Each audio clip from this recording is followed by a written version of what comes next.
If there ever has been a day, a week, a time, a moment to say that India matters, it is now. Whatever you're feeling tonight, viewer, and I know what you're feeling tonight, believe me when I say you share that feeling with me and with millions of Indians across the country. They've been watching our coverage, absorbing the tragedy, the scale of the horror of Pahalgam, and they've been overwhelmed by a very, very familiar feeling. We felt it in 2016, didn't we? We felt it in 2019 after Pulwama, didn't we? And here we are once again wondering, what is it going to take to stop Pakistani terror? 24 hours after the Pahalgam massacre, believe me when I say we stand united in that one sentiment. And that's the reason why tonight we begin with a question that echoes across every citizen in this country. What will we do this time? After the horror in Pahalgam, where innocent lives were ripped apart by a terror strike designed to provoke and paralyze, the nation is once again at that very familiar, furious crossroads. A moment we've lived through too many times. Anger surges, demands for retribution rise, and then over a period of time, things grudgingly simply move on. In the last decade, India has responded militarily twice to large-scale Pakistani terror attacks. Those were punishing actions, but Pahalgam is proof that to truly kill the monster, you have to cut its head off. Viewer, I know how you feel, and I want to say that over and over again, because some of us may feel alone tonight. Don't let anyone shame you for wanting justice, for demanding a response that stings, that deters, that declares, in a word, enough. This isn't bloodlust. This isn't chest thumping. This is about our sovereignty. This is about deterrence. This is about telling the world, and especially one particular country, why India matters. This is about the value of every Indian life, and especially the 26 that were lost in Pahalgam yesterday. So what must India do now? What must be the shape of our reply? Tonight we ask that question that matters the most. How do we make sure this never, ever happens again? There are already indications, remember, that a response is coming soon at a time and place of India's choosing. What shape it will take, we do not know, and we do not want to second guess. But just as this Cabinet Committee on Security meeting chaired by the Prime Minister is still underway in the national capital as I bring you this broadcast, Rajnath Singh, the Defence Minister, just a few hours ago issued this unmistakable, no-nonsense promise. आतंकवादियों द्वारा किए गए कायरतापूर्ण हमले में हमारे देश ने अनेक निर्दोष नागरिकों को खोया है। इस घोर अमानवीय कृत्य से हम सभी गहरे शोक और दर्द में हैं। सबसे पहले मैं उन सभी परिवारों के प्रति अपनी गहरी संवेदना व्यक्त करता हूं जिन्होंने अपने प्रियजनों को खोया है। टेररिज्म के खिलाफ हमारी जीरो टॉलरेंस की पॉलिसी है। भारत का एक एक नागरिक इस कायरतापूर्ण हरकत के खिलाफ एकजुट है।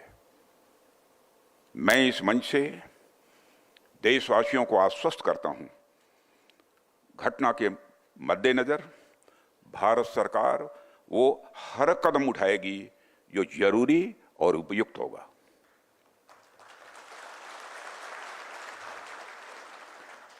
और हम सिर्फ उन लोगों तक नहीं पहुंचेंगे जिन्होंने इस घटना को अंजाम दिया है। हम उन तक भी पहुंचेंगे जिन्होंने पर्दे के पीछे बैठकर हिंदुस्तान की सरजमी पर ऐसी नापाक हरकतों की साजिशें रची हैं। ऐसी हरकतों का जिम्मेदार और इसके जिम्मेदार लोगों को आने वाले कुछ ही समय में जोरदार तरीके से नजर आएगा। मैं देशवासियों को आश्वस्त करना चाहता हूं। And remember, the template for Indian retribution, Indian response is there. In just less than the last decade, remember what happened in 2016? The Uri attack, the attack by Pakistani terrorists on the Uri army camp. Well, the response to that is something that everyone remembers, the Uri surgical strikes in which upwards of 38 terrorists were killed. terrorist launch pads along the LOC in POK, 6 kilometers deep, were attacked by Indian special forces, and that was India's retribution then. Then came 2019, where the Pulwama attack took place, where a CRPF convoy was bombed by a Jaish-e-Mohammed terrorist. The response, again, everyone remembers, is the Indian Air Force's airstrikes and the bombing of a JEM base in Balakot. Those were Mirage 2000 fighters that engaged in that particular operation, and there were historic losses for Pakistan in that, something that they went on to actually deny. The burning questions that I am asking tonight, and once again, these are questions on a lot of people's minds, and that's the reason why I want to reiterate them. Number one, what is the point of being the world's 5th largest military if Pakistan-backed terror still bleeds our people at will? It's a question that bears repeating over and over again, and we will have clarity today. Question number two, the burning question that we're asking, will India's response to Pahalgam need to be far greater than Uri and Pulwama?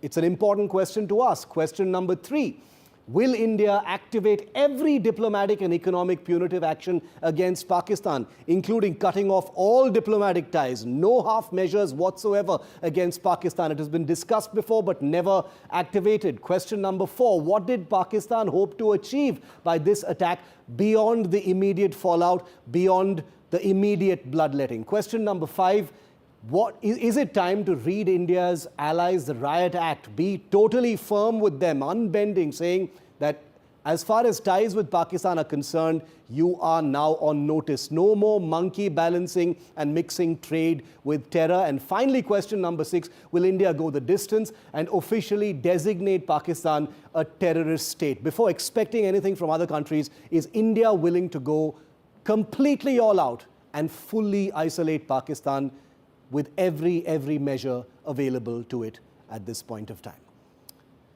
And it is our great privilege this evening on India Matters to have on the show General Ved Prakash Malik, former Chief of the Army Staff, a wartime general. All of you remember that he was India's Army Chief during the Kargil War, and he is someone who has written and made active decisions for a country at war, and therefore is in perhaps the best possible position to help us navigate the confusion and the many questions that we all share today. General Malik, welcome. The first question that every Indian tonight is asking, what is really on the table for us today, sir? As we grieve the losses of Pahalgam, as the Prime Minister leads the charge at the Cabinet Committee on Security, what, according to you, is on the table for us? Good evening, Shiv. Pleasure to be with you. There is a lot on the table today, a lot. But I think we must also understand the facts as they exist today with our neighbors and what they have been trying to do for so many years now, almost 40 years. The fact is that our neighbor, Western neighbor, has got a jihadi mindset, which has been intensifying over the years. They have an anti-Indian attitude, thanks to the people who really command Pakistan, and that is the Pakistan Army, and that is their survival. And now you have people who were brought up during General Zia's time, and they have that anti-Hindu attitude also. Yes. As you would have noticed just a few days ago, the Pakistan Army Chief, Asim Munir, the kind of rhetoric, the kind of ranting that he did, that we are two nations and we are quite different to Hindus, we cannot coexist, and that Kashmir happens to be a jugular vein. Now, he has been encouraging people to get more and more involved in terrorism. So all the terrorist activity, all the terrorist organizations which have been functioning under the ISI, and ISI are the Pakistan Army, they have now been not only activated, but they have also been encouraged to carry out action of the kind that horrible action that we saw yesterday. So one fact I would like to mention is we have tried to stop all these things for last so many years, 40 years. despite Balakot strike, despite the strike across the line of control, these activities have carried on. And now what do we do?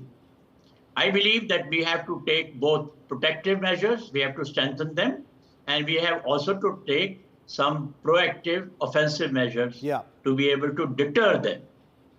Now, as far as the protective measures are concerned, they are in-house. We have to investigate and find out how effective is our unified command, where have we failed as far as intelligence is concerned, where have we failed as far as infiltration is concerned, where have we failed in deploying our forces with the new environment that exists in Jammu and Kashmir. Yes. I'm talking of the peace and tranquility and the tourist rush and people going all over the place. So that requires a different kind of deployment also. Have we taken that into account or not? So these are one type of question as far as protective measures are concerned. The other is to deter them.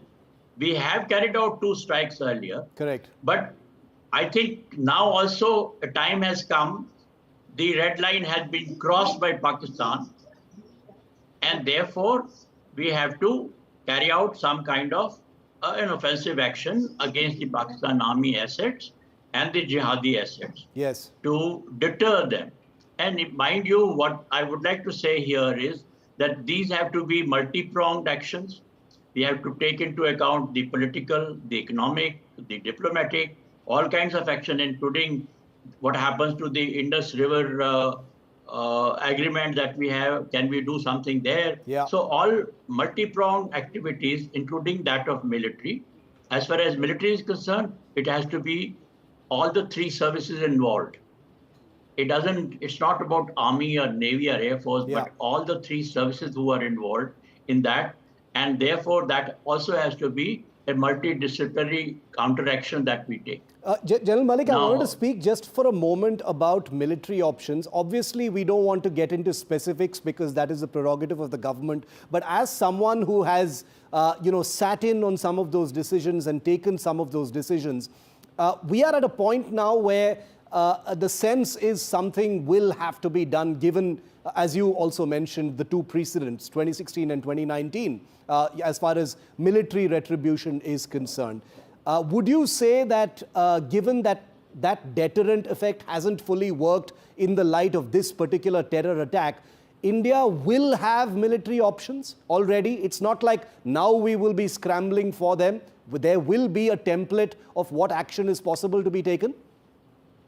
Shiv, we have contingency plans for such actions. Always are there. Not only along the line of control, but also along the international border. And mind you, these involve not just the army, but the Navy and the Air Force also. All those contingency plans are existing. Yeah. They need to be brushed up depending on the situation. But the point I am also making is that whatever action we took earlier, Balakot strike and surgical strike, now these cannot be one-off actions. They have to be repeated. Whenever we feel that the red line has been crossed, we have to take action. We have to repeat them. And they must know that these will be repeated by us. But these contingency plans are always available. They just need to be brushed and they can be taken into action.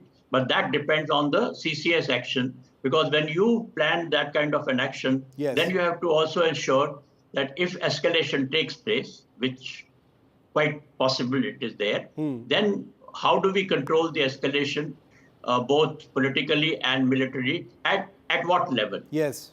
But it should not stop us from doing it. There is a sense, General Malik, and this is my final question, that Pakistan is already in an economic mess. Internationally, apart from their relationship with China, they don't have very strong ties all over the world. They do with some countries. And therefore, India's options on an international level are fairly limited. Would you argue against that and say that India does have things that it has not done so far that it should do? For instance, no half measures and cut off all diplomatic ties?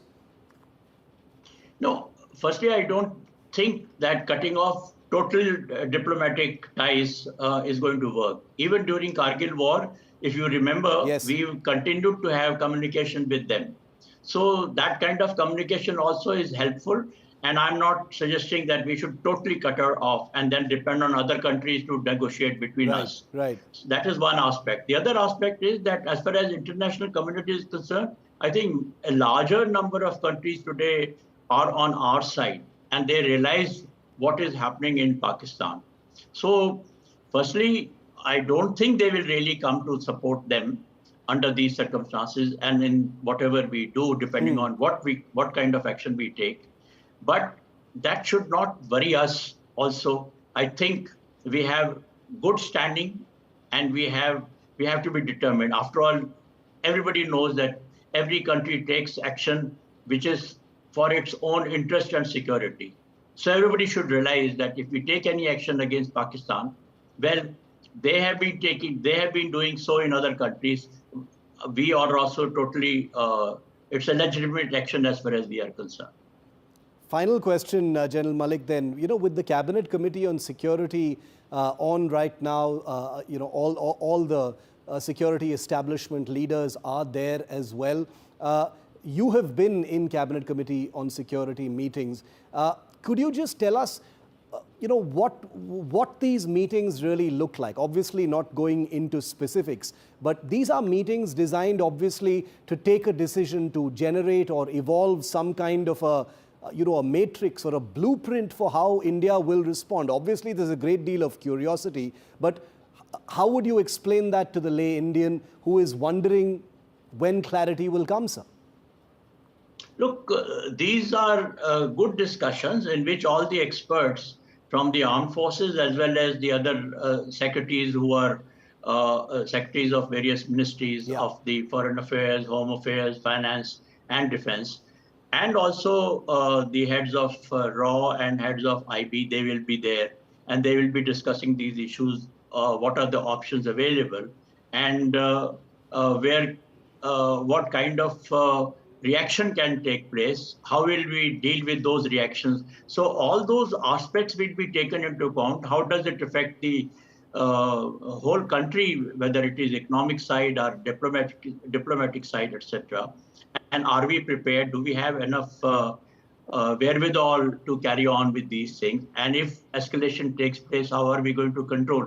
Now, these are the kind of discussions which will take place. Yeah. And if there is anything needed, then the cabinet would have to, make sure that it is made available to the armed forces or whoever needs it.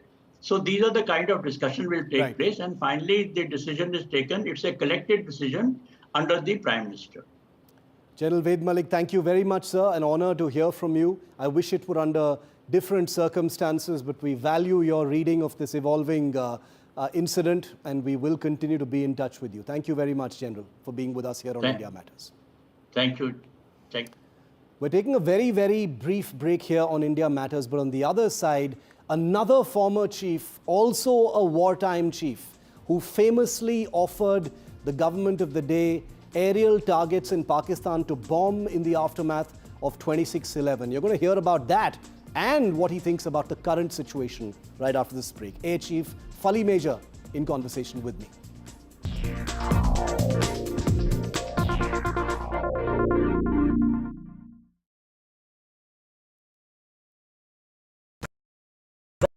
Gold plus optimistic reflective glass लगाओ, धूप की गर्मी को दूर भगाओ और बिजली का बिल भी बचाओ।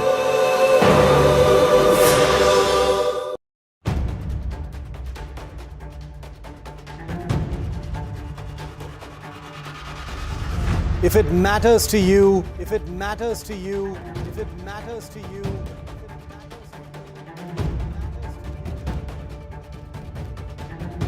it matters to India. It matters to India. It matters to India. And it matters to me. And it matters to me.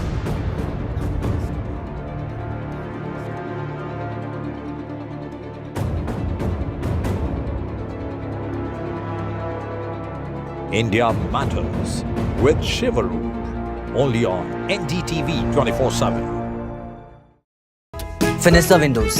Beautiful and durable designs, installation से मेंटेनेंस की life long customer service.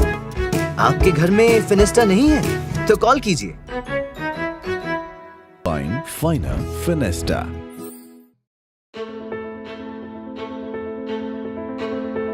News is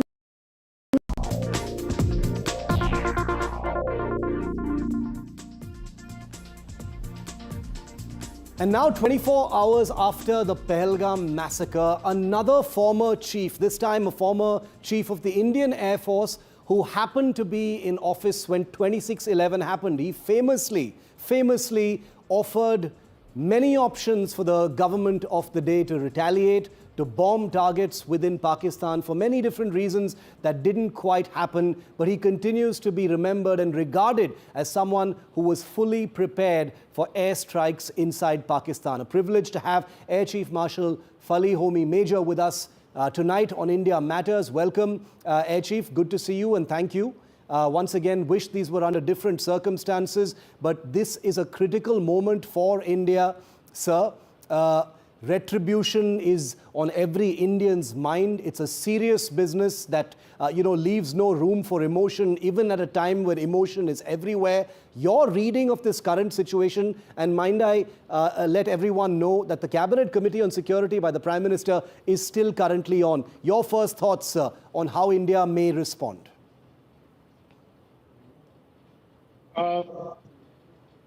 Shiv, sometime back on television, I heard, I think it was you who said that what are the armed forces of India doing today? The fifth largest army, the fourth largest army, the fifth largest air force, etc., etc. Now, I think we've got a huge opportunity after this dastardly attack in Pahalgam to credibly demonstrate what India and India's armed forces can do.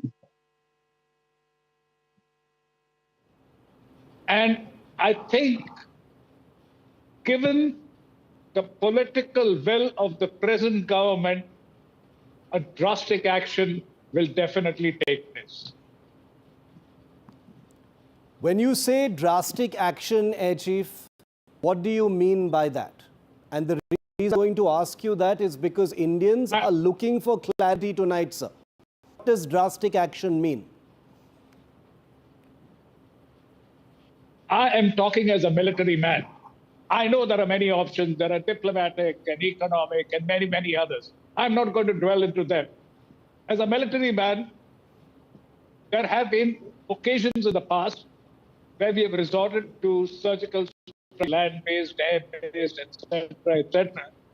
And it doesn't seem to have carried the lesson across our borders. So this is an opportunity to once and for all tell those guys, okay, listen, we are big, we are strong, and we mean business. And the kind of actions which we undertake today, or whenever it is decided, have to be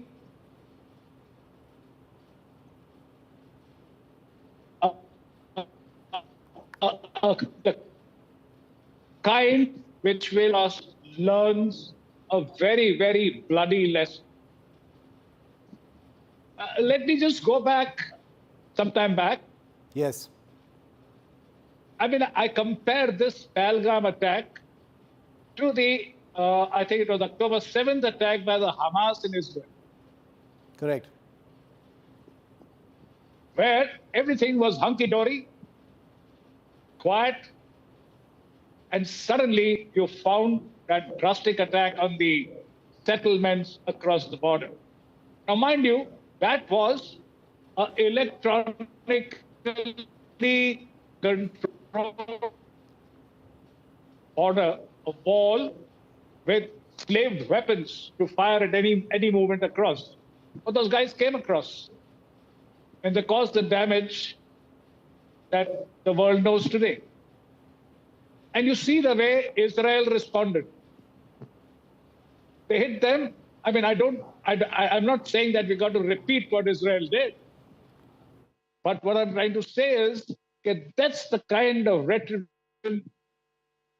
and retaliation that is required to silence this absolutely unfettered and adversary across who thinks that with his nuclear bogey, Yes. he can do whatever he wants with our great country.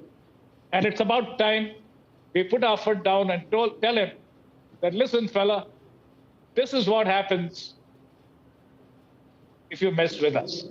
Very true. And I think every Indian Air Chief Major is going to feel a small amount of comfort at this painful time that a professional military man, a former chief, is speaking the words that sort of resonate with them. You are actually someone, as the Chief of the Air Staff during 26/11, who was in a position for the kind of retaliation that people are thinking about now. You're a professional former chief, sir, so obviously we're not going to go into any classified information and stuff that you cannot talk about. But speak to Indians tonight to tell us about what that actually looks like, the preparedness and the readiness of the Indian military to impose the kind of punitive final solution type action that you speak of. If you go back to 2008 and compare with today, we are a much, much more powerful armed force in the world today. We have the firepower, we have the wherewithal, we have the platforms, and we have the will to carry out operations which probably wouldn't have been as effective then as they would be today. That is my answer. The Defense Minister, Air Chief, in a speech today, in fact, at the memorial lecture of Marshal of the Indian Air Force, Arjun Singh, said that our response will be very soon. It will happen shortly, he said. I'm, of course, translating what he said in Hindi. The political system knows that there is already a benchmark from Uri to Pulwama as well, and there would be obviously operational lessons of what happened and didn't happen after 26/11. So would you agree that all of those things would still be considerations in whatever India decides to do next? Absolutely. I mean, it is left entirely to the political leadership of this country to decide. But in my reckoning, I think this time there could be much more than what we have done in the past. Air Chief Major, I thank you for being candid tonight with Indians who are listening in their millions, because at a time when most are feeling isolated and helpless, there is a tragic sense of déjà vu of here we are again at a point that we never knew would visit us once again. Well, in the last 9 years, it has visited us for the third time now. First in Uri in 2016, then in Pulwama in 2019. There have been smaller ones in between, Pathankot, etc. And now we are talking about Pahalgam.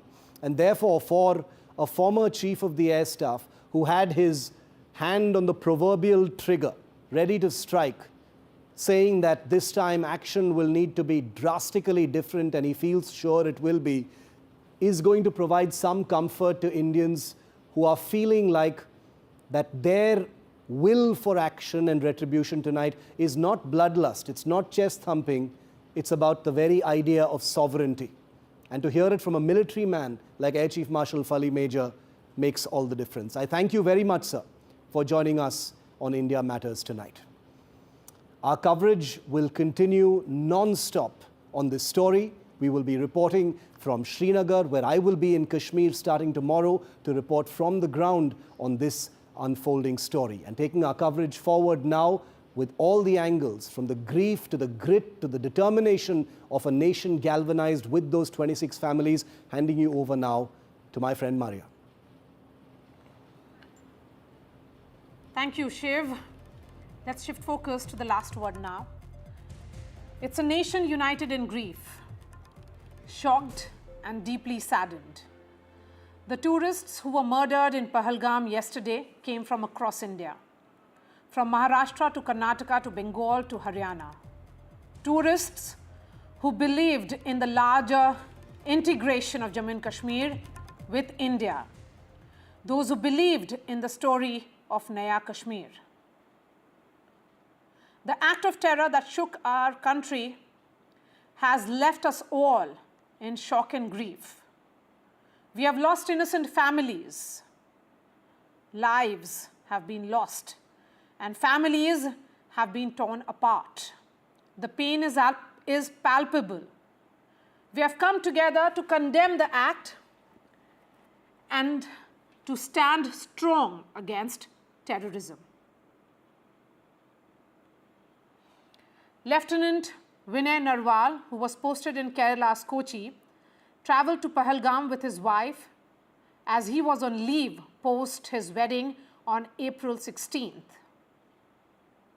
The widow of deceased Indian Navy officer bid an emotional farewell to her husband today.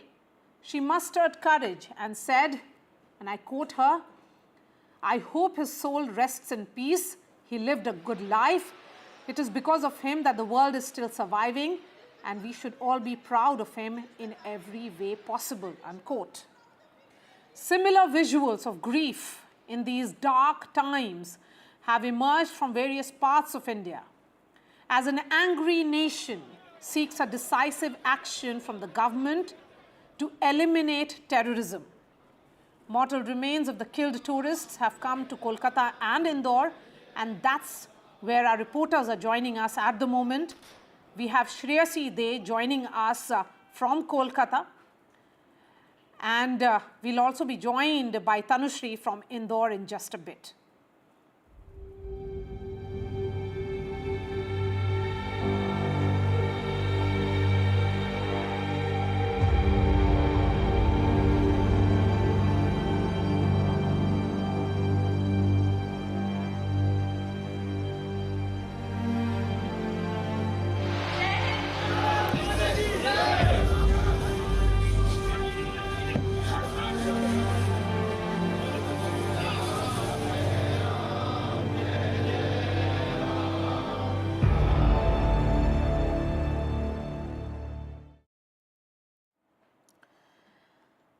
And the naval officer's wife is in grief, and so is the entire family. NDTV was reporting from Karnal, where the final rites were performed. Let's listen in. In this the huge loss to the family, ये बहुत बड़ा loss है family को जो पूरा नहीं हो सकता, लेकिन कहीं ना कहीं अभी भी उनके दादाजी से भी बात हो रही थी, वो कह रहे थे कि अब समा आ गया है कि जवाब देना चाहिए, लेसन देना चाहिए। नहीं, ये तो अब तो देखो टाइम आ चुका है, बहुत हो गया। आप देखो ना, वर्ल्ड के अंदर भी कोई कहीं भी किसी भी देश पे थोड़ा, आप इजराइल का लो उदाहरण, इजराइल में तो भी उनके आदमी इतने मारे तो उन्होंने आप देश ही ख़त्म कर दिया एक। अब मतलब हम तो ये नहीं चाहते भाई पूरा उनका देश पाकिस्तान कर दें, पीओके ले ले अपना, पीओके अब ले जाओगे तो एक वर्ल्ड लेवल का इंडियन बहुत प्रभाव पड़ेगा। जैसे बांग्लादेश अलग बना था तो एक अटैक और उन पे हो जाए तो बहुत ज़बरदस्त पीओके लेके एक बफर स्टॉक बन जाए, इधर किसी के आने की ज़रूरत ही नहीं है। जो बीच में इतना बड़ा एरिया होगा वहीं पे टेररिस्ट ख़त्म हो जाएंगे। और ये अब प्रेशर है देश की जनता का भाई, कश्मीर में जब भी कोई भी डेवलपमेंट होती है, अब पीक पे था सीजन, तकरीबन टूरिस्ट ऑल इंडिया वर्ल्ड से जाते हैं क्योंकि अच्छा प्लेस है, मिनी स्विट्ज़रलैंड है, तो सभी होते हैं क्योंकि अच्छा माहौल भी है, घाटी है एक किस्म से। वो पहाड़ पे उत्तराखंड जाओ, वो जाओ, ऐसी प्लेन घाटी नहीं मिलती जो कश्मीर में है। तो इस बार जो टूरिस्ट प्लेस पे हुआ है यहाँ पे पहलगाम में, कह रहे हैं कि पहले ऐसा कुछ भी नहीं हुआ, लेकिन टूरिस्ट प्लेस को टारगेट किया गया। और विनय वहाँ पे हनीमून पे गया था कुछ समय पहले, शादी हुई 16 को शादी हुई, उसके बाद रिसेप्शन पार्टी हुई 19 को, उसके बाद वहाँ पे गया। तो क्या लगता है कि कोई ऐसा एक्शन लेना चाहिए सरकार को ताकि पूरा इसमें लोगों को पता चले कि एक्शन हुआ? बिल्कुल जी, सरकार को तुरंत ये एक्शन लेना चाहिए और कि आगे से ये आतंकवाद का जो हिस्ट्री में ख़त्म होना चाहिए। जो पीओके में जो ये आतंकवादी जो संगठन बैठे हुए हैं तो वहाँ पे इनको जाके सरकार को मैं प्रधानमंत्री मोदी जी को रिक्वेस्ट करता हूँ कि जो वहाँ पे संगठन बैठे हैं तो उनको अटैक करके और ये पीओके है ये इंडिया के अंदर ही आना चाहिए, जिससे कि आतंकवाद ख़त्म होगा। आज जो ये काम हुआ है बहुत दर्दनाक हुआ है काम है, ये आतंकवाद जो हुआ है बहुत ही दर्दनाक हुआ है, इसके हमें कहते हैं ख़त्म होना चाहिए। Shreyasi is at the Kolkata airport where the mortal remains of Sameer Guha has been brought in. Tanushri is with the family of Sushil Nathanial, whose mortal remains will be coming any moment now. Coming to you, Shreyasi, it's a family that is mourning and the family which is now seeking explanation and answers from the government. Give us details of Sameer Guha. Who are the next of his kin?